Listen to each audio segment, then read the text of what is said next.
Good morning, 4th standard students. Welcome back to the session. இன்னைக்கு நம்ம பார்க்க போகிற டாபிக் என்ன அப்படின்னா plants and kinds of soil and modern agricultural methods. நம்ம என்னென்ன டைப்ஸ் ஆஃப் சாயிலில் எந்தெந்த டைப்ஸ் ஆஃப் பிளான்ட்ஸ் வந்து வளருது இதான் பார்க்க போகிறோம்.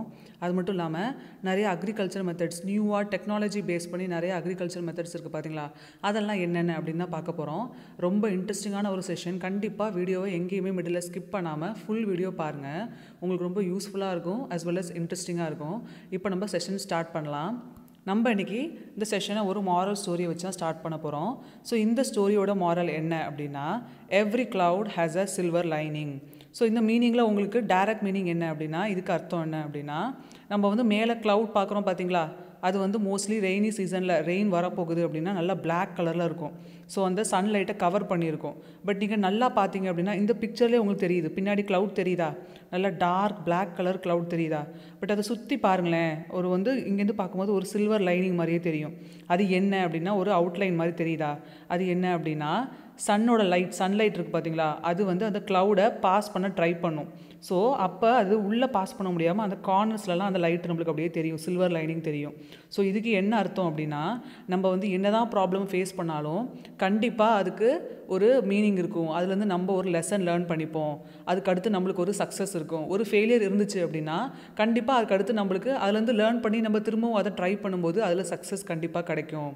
So every problem has a solution, இதுதான் இதோட மீனிங். ஸோ வந்து எவ்வளவு தான் நம்மளுக்கு அந்த சுச்சுவேஷனில் வந்து நம்ம இதுலேருந்து மீண்டு வரவே முடியாது நம்ம தான் அப்படின்னு தோணினாலுமே பட் நம்மளுக்கு அதுக்கு அடுத்து ஒரு லைஃப் இருக்குது. கண்டிப்பாக நம்மளுக்கு அதுலேருந்து நம்ம வெளியில் மீண்டு வருவோம் அப்படின்றது தான் ஒரு ஹோப் கிடைக்கிது பார்த்தீங்களா.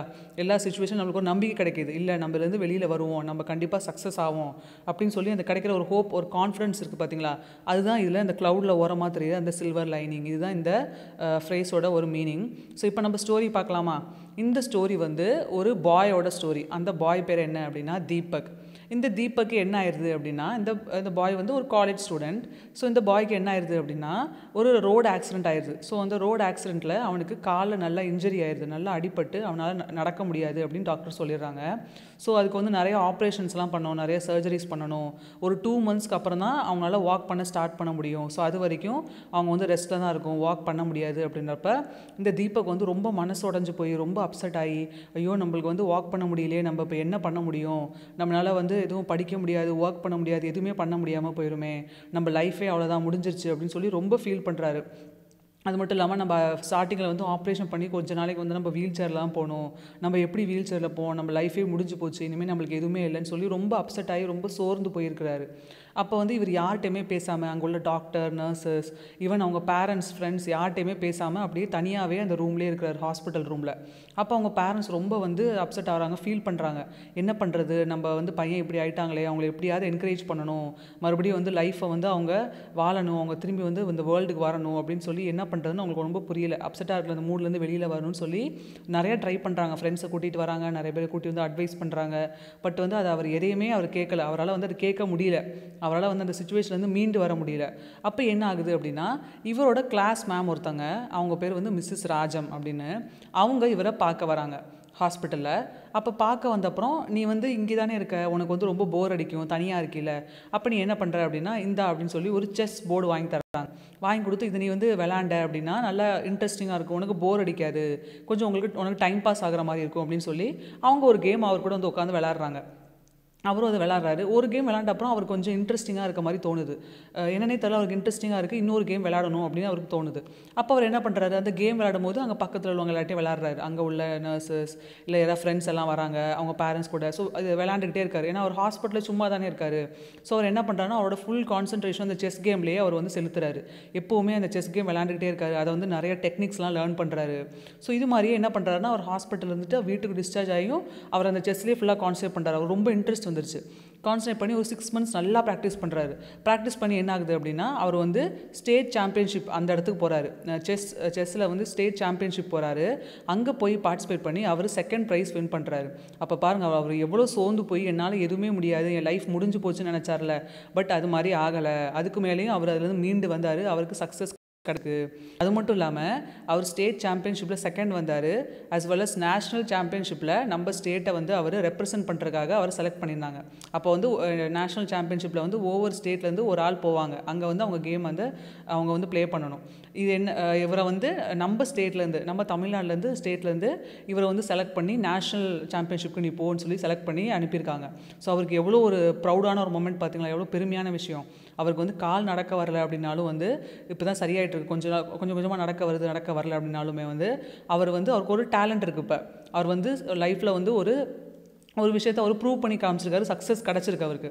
ஸோ வந்து அவர் வீல் சேரில் இருந்தாலுமே அவரால் இப்போதைக்கு நடக்க முடியல, அப்படி அந்த நிலமையில இருந்தாலுமே அவர் வந்து சக்ஸஸ் அடைஞ்சிருக்காரு. ஸோ இப்போ வந்து நம்ம லைஃப்பில் ப்ராப்ளம் இருந்தாலும், நம்மக்கிட்ட ஏதாவது ஒரு குறை இருந்தாலுமே கண்டிப்பாக நம்மளால் லைஃப்பில் சக்ஸஸ் அடைய முடியும். நம்மளுக்குன்னு சில கிஃப்ட்ஸ் அண்ட் டேலண்ட்ஸ் வந்து நம்மளுக்கு காட் கொடுத்துருப்பாரு. நம்ம அந்த டேலண்ட்டை யூஸ் பண்ணோம் அப்படின்னா கண்டிப்பாக நம்ம லைஃப்பில் சக்ஸஸ் அடைவோம். நம்ம லைஃப்பில் ஒரு ஒளி கிடைக்கும். அதில் வந்து நம்ம சக்ஸஸ் அடையலாம். ஸோ கண்டிப்பாக நம்ம எப்போவுமே லைஃப்பில் சோர்ந்து அடைஞ்சு போகவே கூடாது. நம்ம வந்து என்னடா அது லைஃப் இப்படி ஆயிடுச்சுன்னு சொல்லி அந்த ஹோப்பை மட்டும் விட்டுறவே கூடாது.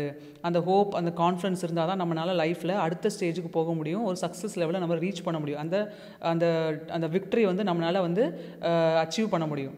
ஸோ வந்து நம்ம லைஃப்பில் சக்ஸஸ் ஆகணும்னா என்ன பண்ணணும், கண்டிப்பாக எப்போவுமே நம்ம வந்து போதும் அப்படின்னு நினச்சிடவே கூடாது, விட்டுறக்கூடாது. எந்த ஒரு முயற்சி எடுத்துக்கிட்டே இருக்கணும் எப்போவுமே. எந்த சுச்சுவேஷனில் இருந்தாலும் நம்மளால் முடியாதுன்னு நினைக்கவே கூடாது. ஸோ அதுதான் இந்த ஸ்டோரியிலேருந்து நம்ம பார்க்குற இந்த மாரல் உங்களுக்கு ரொம்ப யூஸ்ஃபுல்லாக இருக்கும்னு நினைக்கிறேன். கண்டிப்பாக உங்கள் லைஃப்பில் இதை நீங்கள் அப்ளை பண்ணுங்கள். எப்போவுமே வந்து அந்த ஹோப், கான்ஃபிடென்ஸை விட்டுறாதீங்க. அதை வந்து எப்போவுமே நீங்கள் ட்ரை பண்ணிக்கிட்டே இருங்க. கண்டிப்பாக ஒரு நாள் நீங்கள் சக்ஸஸ் லெவலை அச்சீவ் பண்ணுவீங்க. இப்போ நம்ம செஷனுக்குள்ளே போகலாம். இன்றைக்கி நம்ம பார்க்க போகிறது என்ன சொன்ன topics, plants and kinds of soil. அப்போ எந்தெந்த சாயிலில் எது மாதிரியான ட்ரீஸ் அண்ட் பிளான்ஸ் வந்து க்ரோ ஆகுதுன்றதான் நம்ம இன்றைக்கி போகிறோம். ஸோ இதில் பார்த்தீங்களா உங்களுக்கு என்ன தெரியுது, ஃபர்ஸ்ட் பிக்சரில் ஒரு கோகனட் ட்ரீ தெரியுது. நிறைய கோகனட்ஸ் தான் அதில் ஹேங் ஆகுது பார்த்தீங்களா, அது வந்து ஒரு கோகனட் ட்ரீ. செகண்ட் வந்து பார்க்க கோகனட் ட்ரீ மாதிரி சிமிலராக இருக்குது, பட் அது கோகனட் ட்ரீ கிடையாது, அது வந்து பாம் ட்ரீ, அதாவது தமிழில் பனைமரம் அப்படின்னு சொல்கிறோம் பார்த்தீங்களா. ஃபஸ்ட்டு வந்து தென்னை மரம், செகண்ட் வந்து பனைமரம். ஸோ இந்த ரெண்டு ட்ரீஸ் வந்து எங்கே வளரும் அப்படின்னா சாண்டில் வளரும் அப்படின்னு சொல்கிறாங்க. ஏன்னா நிறைய வந்து பீச் சைடில் இல்லை வந்து நிறையா வந்து இந்த டெசர்ட் ஏரியாஸ்லாம் நிறையா பார்த்தீங்கன்னா இது மாதிரி coconut tree and palm trees வளரும். ஏன்னா அதுக்கு வந்து நிறையா நியூட்ரியஸோ இல்லை ஹியூமஸோ தேவையில்லை அப்படின்னு சொல்கிறாங்க. ஸோ சாண்ட்லேயே வந்து இது நிறையா வளரும். இது வந்து நிறையா ரிவர் பேங்க்ஸ், அப்புறம் சீ ஷோர்ஸ், அதாவது கடல் அந்த பகுதி இருக்குது பார்த்தீங்களா, கடலில் அந்த கடல் கரை பகுதி இருக்குல்ல, அப்புறம் வந்து நிறையா ஆற்று பகுதியில் ஓரத்தில் அந்த இடத்துலலாம் இந்த ரெண்டு ட்ரீஸும் நிறையா கிடைக்குது அப்படின்னு சொல்கிறாங்க. சாண்ட் சாயிலில் தான் இது நிறையா வளருது. இதுக்கு வந்து நிறையா நியூட்ரியன்ஸ் தேவை கிடையாது, நார்மல் சாயிலே இது நல்லா வளரும் அப்படின்னு சொல்கிறாங்க. இப்போ நெக்ஸ்ட் பாருங்கள், இதில் என்னென்ன தெரியுது. ஃபர்ஸ்ட் பிக்சர் என்னது, பிளான்டெயின், அதாவது வாழை மரம், அதுதான் வந்து பிளான்டெயின் அப்படின்னு சொல்லுவாங்க. செகண்ட் பாருங்கள் என்னது, இது சுகர் கேன், கரும்பு. நெக்ஸ்ட்டு பேடி, அதாவது நம்ம ரைஸ் கிடைக்கிது பார்த்தீங்களா, நெல் விளையுதுல, அதுதான் வந்து பேடி அப்படின்னு சொல்கிறாங்க.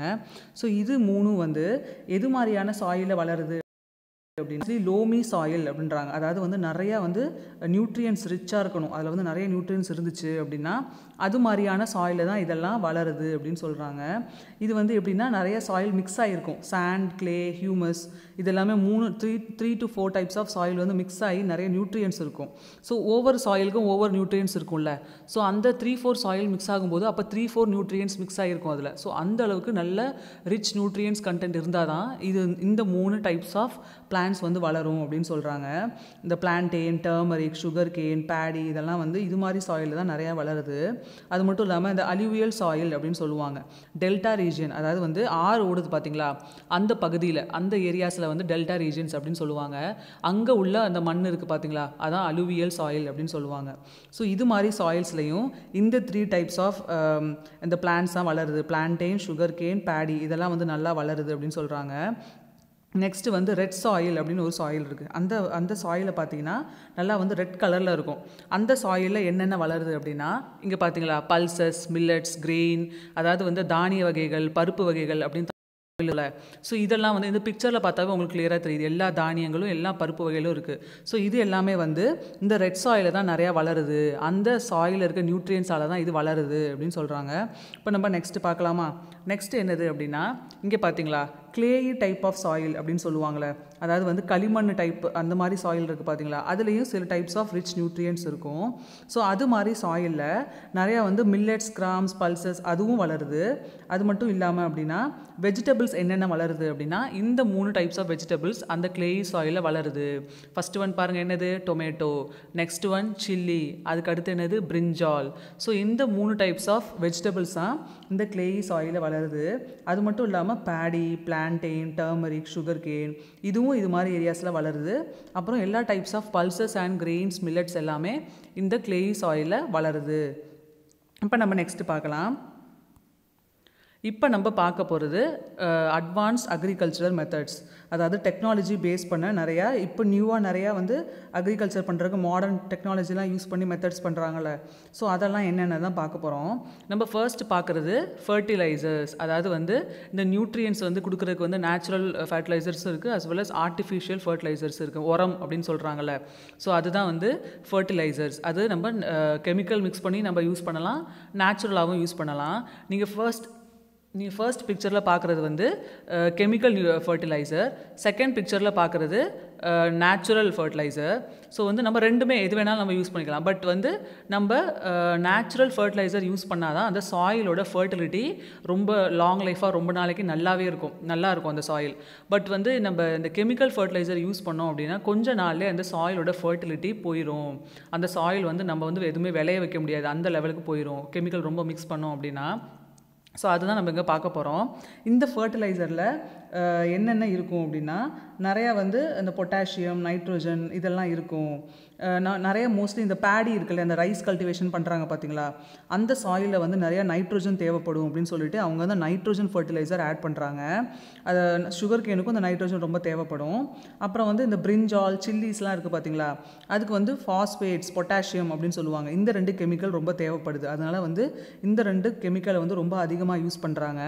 பட் நம்ம கெமிக்கல் அதிகமாக யூஸ் பண்ணாமல் நேச்சுரலாக கிடைக்கிற உரம் வந்து யூஸ் பண்ணோம் அப்படின்னா கண்டிப்பாக அந்த சாயிலோட ஃபர்டிலிட்டி ரொம்ப நாளைக்கு டேமேஜ் ஆகாமல் அது மாதிரி அப்படியே இருக்கும். அதை வந்து ரொம்ப சேஃபாக அந்த ஃபர்டிலிட்டி அப்படியே இருக்கும். நம்ம நிறையா பிளான்ட்ஸ் வந்து அது ரொம்ப நாளைக்கு க்ரோ பண்ணலாம்.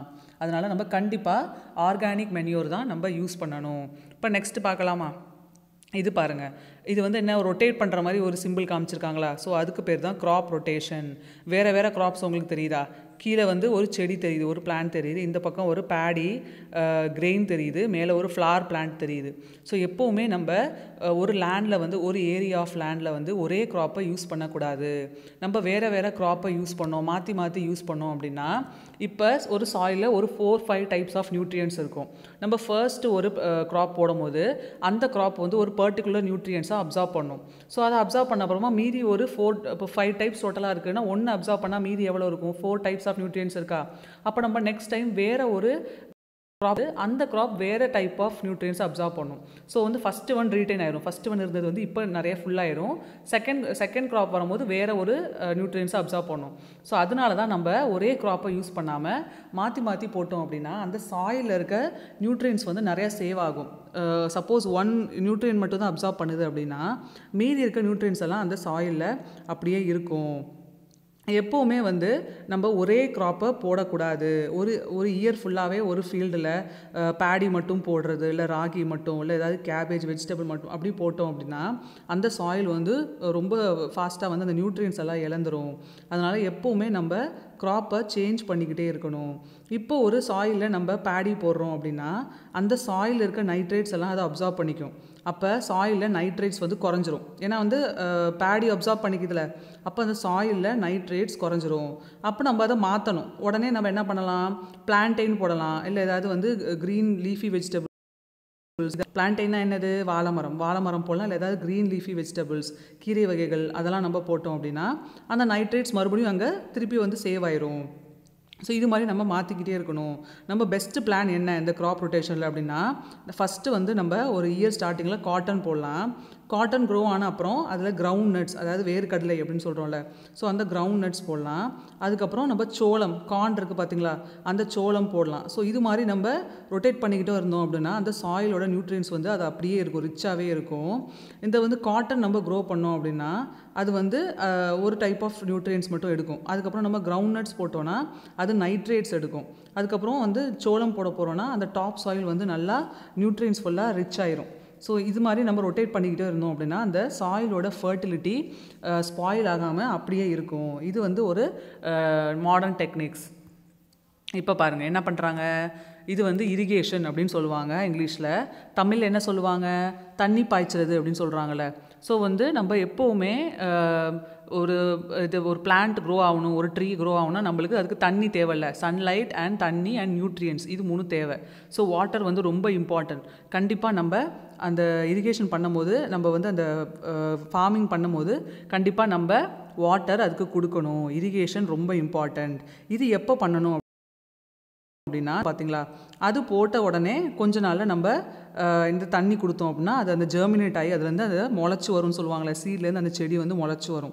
அந்த டைமில் தான் வந்து நம்ம தண்ணி கொடுக்கணும். அது மட்டும் இல்லாமல் ஃப்ளாரிங் வரும், அந்த மேலே பூ பூக்கிற அந்த டைமில் கொஞ்சம் தண்ணி கொடுத்தோம் அப்படின்னா அந்த கரெக்டாக நல்லா க்ரோ ஆகும். இந்த வாட்டர் வந்து ரொம்ப நம்ம அதிகமாகவும் கொடுக்கக்கூடாது, ரொம்ப கம்மியாகவும் கொடுக்கக்கூடாது. அது கொடுத்தோம் அப்படின்னா ரொம்ப கம்மியாக கொடுத்தோன்னா அந்த பிளான்ட்டு வந்து ட்ரை ஆயிரும். ரொம்ப அதிகமாக கொடுத்தோன்னா அது வந்து ரொம்ப டேமேஜ் ஆயிரும், அழுகி போயிரும்னு சொல்லுவாங்கள்ல. வாட்டர்லேயே அது இருந்து ரொம்ப அழுகி போயிடும். ஸோ தண்ணி வந்து நம்ம கரெக்டாக எப்போவுமே கொடுக்கணும். நம்ம இந்தியாவில் வந்து 2 டைப்ஸ் ஆஃப் மான்சூன், அதாவது வந்து ரெய்னி டேஸ் இருக்குது. அது என்னென்னா சம்மர் மான்சூன் அப்படின்னு சொல்லுவாங்க. சம்மர் டைமில் வந்து கொஞ்சம் ரெயின் நம்மளுக்கு கிடைக்கும். அது எப்போ, ஜூன் அண்ட் ஜூலை மந்தில். அதே மாதிரி வின்டர் மான்சூன் அப்படின்னு சொல்கிறாங்க. அது எப்போ அப்படின்னா அக்டோபர் அண்ட் நவம்பர் டைமில். அந்த டைமில் கொஞ்சம் நம்மளுக்கு ரெயின் கிடைக்கும். ஸோ இது மாதிரி டைமில் தான் நம்ம நிறையா நியூ சீட்ஸ் எல்லாம் போட்டோம் அப்படின்னா நம்மளுக்கு நல்லா அது வந்து அது ரொம்ப ஹெல்த்தியாக வளரும். இந்த ரெட் அண்ட் சாண்டி சாயில் இருக்குது பார்த்தீங்களா, அந்த சாயிலை எப்போ கல்டிவேட் பண்ணுவாங்க அப்படின்னா இந்த ஜூன் ஜூலை மந்தில் தான் ரெட் சாயில் அண்ட் சாண்டி சாயிலில் கல்டிவேட் பண்ணுவாங்க.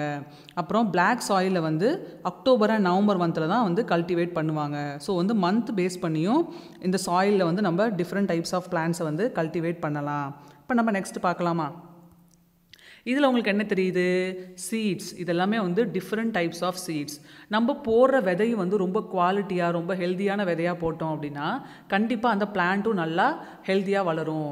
நம்ம வந்து எப்போவுமே சீட்ஸ் வந்து ஆர்கானிக் சீட்ஸ் அப்படின்னு சொல்லி வெளியில் வந்து ஸ்டோர்ஸில் கிடைக்கும், அதுதான் வாங்கி போடணும். அப்போ தான் வந்து அந்த பிளான்ட் ரொம்ப ஹெல்த்தியாக இருக்கும்.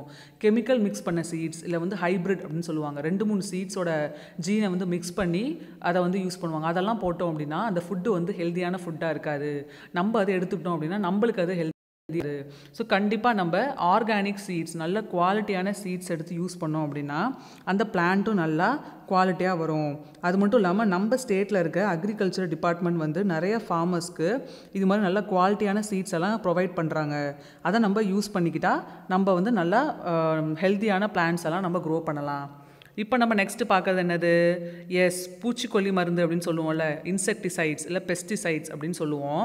அந்த செடி வந்து வளரும் போது நிறைய அதில் இன்செக்ட்ஸ் பெஸ்ட் எல்லாம் வந்து அட்டாக் பண்ணும், நிறைய வந்து அது கடிச்சு வச்சிரும், நிறைய வந்து டேமேஜ் பண்ணி வச்சிரும். ஸோ இது மாதிரி ப்ராப்ளம்லாம் வரும். அந்த இன்செக்ட்ஸ் வந்து அதை பைட் பண்ணுறதுனால நிறைய டிசீசஸ்லாம் ஸ்ப்ரெட் ஆகும் அந்த பிளான்ட்ஸ்க்கு. நம்மளுக்கு எப்படி டிசீஸ் வருதோ அதே மாதிரி பிளான்ட்ஸ் வந்து அதுக்குமே டிசீசஸ் எல்லாம் வரும். ஸோ இதெல்லாம் நம்ம தவிர்க்கணும் அப்படின்னா நம்ம என்ன பண்ணணும் அப்படின்னா பெஸ்டிசைட்ஸ், அதாவது பூச்சிக்கொல்லி வந்து நம்ம ஸ்ப்ரே பண்ணோம் அப்படின்னா அது வந்து அந்த இன்செக்ட் பெஸ்ட்ஸ்லாம் வந்து அதை கில் பண்ணிடும், அதை கொன்னுரும். அப்போ வந்து பிளான்ட்ஸ்க்கு எந்த விதமான டிசீசஸ்லாம் வராது. இது வந்து அந்த கிராப்ஸ் எதுவுமே வந்து அஃபெக்ட் பண்ணாது. அஃபீடா அப்படின்னு ஒரு பெஸ்ட் இருக்கான், அது வந்து பிரிஞ்சால், அதை வந்து ரொம்ப அஃபெக்ட் பண்ணுதான். ஸோ வந்து அதை கண்டிப்பாக வந்து நம்ம ஒரு பெஸ்டிசைட் போட்டு கண்ட்ரோல் பண்ணோம் அப்படின்னா அதை வந்து அந்த இன்செக்ட்ஸை வந்து கில் பண்ணிடும். அப்புறம் பெஸ்டிசைட்ஸ்க்கு, கெமிக்கல் பெஸ்டிசைட்ஸ்க்கு என்ன எக்ஸாம்பிள் அப்படின்னா கெமாக்சின் அப்புறம் பாடிஎக்ஸ் மிக்ஸ்சர் அப்படின்னு சொல்கிறாங்க. ஸோ இதுதான் கெமிக்கல் பெஸ்டிசைட்ஸ்க்கு உள்ளான 2 எக்ஸாம்பிள்.